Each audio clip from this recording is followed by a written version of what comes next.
तो भाई अभी बहुत सारे आईपीओ यहाँ पे आ चुके हैं और तगड़े भाई लोगों को लिस्टिंग गेन होने वाले हैं। तो भाई इनकम टैक्स पे करना है कि नहीं करना, और रिसेंटली गवर्नमेंट ने उसके ऊपर भी भाई रेट्स वगैरह चेंज कर दी है। तो भाई कितना पे करना है, चाहे आपने रिटेल में अप्लाई किया हो, एचएनआई कैटेगरी में अप्लाई किया हो, और आईटी डिपार्टमेंट भाई बाकायदा आपके प्रॉफिट्स को यहाँ पे ट्रैक कर रहा है, तो वो कैसे कर पाता है, तो ये सारी जानकारी देने वाला हूँ इस वीडियो के अंदर।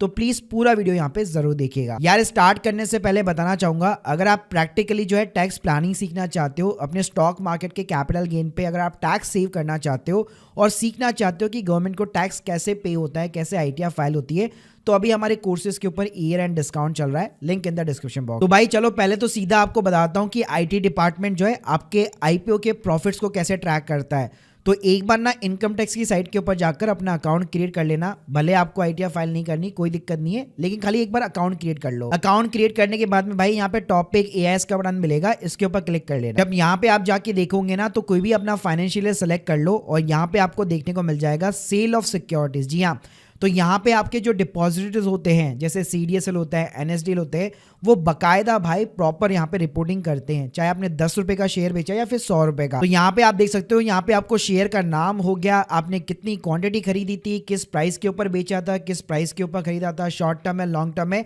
सारी डिटेल्स भाई गवर्नमेंट प्रॉपर तरीके से ट्रैक करता है आपके पैन कार्ड के अगेंस्ट। अब बात करते हैं कि इसके ऊपर टैक्सेस कैसे लगते हैं। तो देखो, इसको सिंपली आप दो कैटेगरी के अंदर डिवाइड कर सकते हो, क्योंकि आईपीओ के जो शेयर्स होते हैं वो इक्विटी डिलीवरी के अंदर यहाँ पे कंसिडर किए जाते हैं।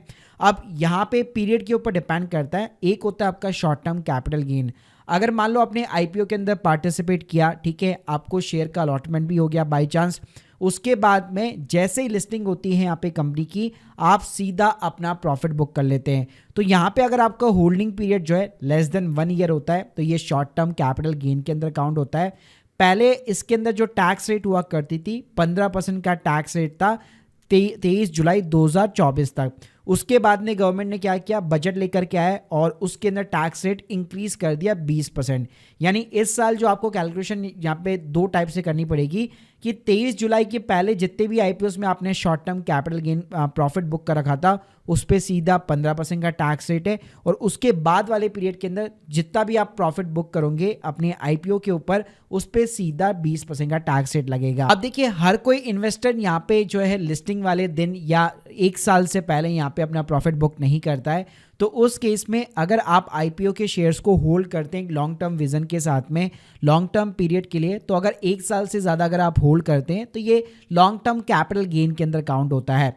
तो इसके अंदर भी जो टैक्स रेट है, अगर मैं अप्रैल 24 से 23 जुलाई की बात करूं, तो आपको 1 लाख रुपए का एग्जाम्पशन मिलता था और 10% का टैक्स रेट लगता था। लेकिन अब से 12.5% का टैक्स रेट लगेगा और एग्जाम्पशन भी बढ़ा के 1,25,000 रुपये कर दी गई है।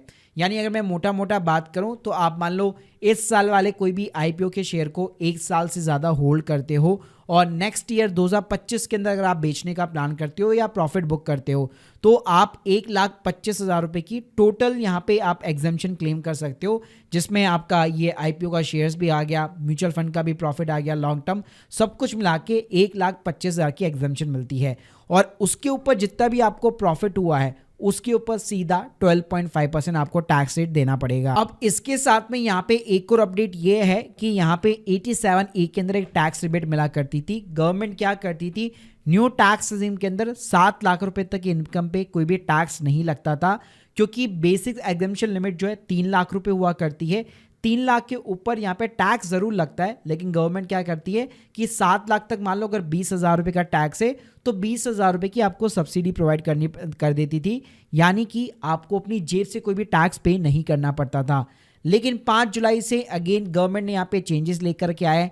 अब से क्या कर दिया है कि अगर मान लो अगर आपकी 4 लाख रुपए की इनकम है और 1 लाख रुपए की इनकम आपकी शॉर्ट टर्म कैपिटल गेन से है, तो वैसे तो अगर आप देखोगे तो टोटल इनकम आपकी 4 लाख है, टैक्स नहीं लगना चाहिए। और पहले government short term capital gain के ऊपर भी जो टैक्स लगता था उस पर भी रिबेट प्रोवाइड करती थी इसी कंडीशंस के अंदर। बट अब ये यहाँ पे रिबेट हटा दी गई है। यानी अगर आपकी 4 लाख रुपए की इनकम है, 3 लाख पे भाई कोई टैक्स नहीं लगेगा, लेकिन 1 लाख रुपए जो आपने शॉर्ट टर्म कैपिटल गेन से कमाया है, भाई 20% का टैक्सेस आपको गवर्नमेंट को पे करना पड़ेगा, भले आपकी टोटल इनकम 7 लाख रुपए के नीचे क्यों ना हो। अब बात करते हैं, जरूरी ये तो नहीं कि आईपीओ के ऊपर आप प्रॉफिट ही कमाओ, अगर लॉस यहाँ पे अगर आप बुक करते हो तो ये आपका कैपिटल लॉस काउंट होता है। शॉर्ट टर्म कैपिटल लॉस की बात करूं, 1 साल के पहले अगर आपने बेच दिया और लॉस बुक कर दिया तो कोई टैक्सेस तो नहीं है। अच्छी बात यह है कि अगर आप टाइम पे आईटीआर फाइल करते हो ड्यू डेट से पहले, तो इसको आप यहाँ पे कैरी फॉरवर्ड कर सकते हो 8 साल तक के लिए, प्लस उस ईयर के जितने भी शॉर्ट टर्म कैपिटल गेन है या लॉन्ग टर्म कैपिटल गेन है उसके साथ में आप सेट ऑफ भी कर सकते हो। बाकी लॉन्ग टर्म जो कैपिटल लॉस होता है उस पर भी टैक्स नहीं लगता, वो भी 8 साल तक कैरी फॉरवर्ड हो सकता है आईटीआर के थ्रू, लेकिन वो केवल जो सेट ऑफ होगा वो केवल लॉन्ग टर्म कैपिटल गेन के थ्रू ही होगा, उसके अंदर आप शॉर्ट टर्म कैपिटल गेन को सेट ऑफ नहीं कर पाओगे। और इसके अलावा अगर मैं बात करूं कि भाई कौन सा आईटीआर फॉर्म आपको फाइल करना पड़ता है टैक्सेस वगैरह पे करने के लिए, तो 2 फॉर्म्स होते हैं, आईटीआर 2 होता है, आईटीआर 3 होता है। अगर सिर्फ कैपिटल गेन है और सैलरी की इनकम है, बैंक का इंटरेस्ट है, डिविडेंड है, तो आईटीआर 2 जाएगा। लेकिन साथ में मान लो अगर इंट्राडे है, एफ&ओ है, उसके साथ में कैपिटल गेन है, सैलरी है, या फिर लेट्स सपोज बिजनेस की इनकम है, तो उस केस में आपको आईटीआर 3 फाइल करना पड़ता है। बाकी गाइस ये आईटीआर फाइल कैसे होती है, प्लस ये कैपिटल गेन के ऊपर भी भाई आप अच्छा खासा जो है टैक्सेस वगैरह यहाँ पे सेव कर सकते हो टैक्स हार्वेस्टिंग के थ्रू। तो इन सभी चीज़ों की जानकारी आप चाहो तो हमारे कोर्स को यहाँ पे चेकआउट कर सकते हो, link in the description box. बाकी अगर आप लोग के कोई भी डाउट्स है कमेंट बॉक्स के अंदर जरूर बताइएगा। Thank you guys, thank you very much.